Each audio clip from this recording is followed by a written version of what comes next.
بسم اللہ الرحمن الرحیم۔ الکاسب حبیب اللہ۔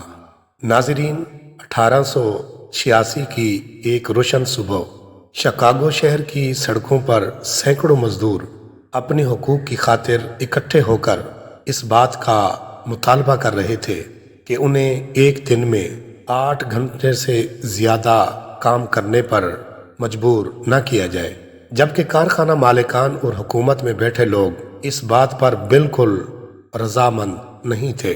یہ احتجاج بات چیت سے بڑھ کر ہنگاموں کی نظر ہو گیا اور کئی انسانی جانیں ضائع ہو گئیں، لیکن مزدوروں کا خون رنگ لایا اور امریکہ سمیت بہت سے صنعتی ممالک میں آج مزدور کو 8 گھنٹے ورکنگ آور کے حساب سے ڈیل کیا جاتا ہے، اور اس دن کے مارے جانے والوں کی یاد دنیا کے اکثر ممالک میں منائی جاتی ہے۔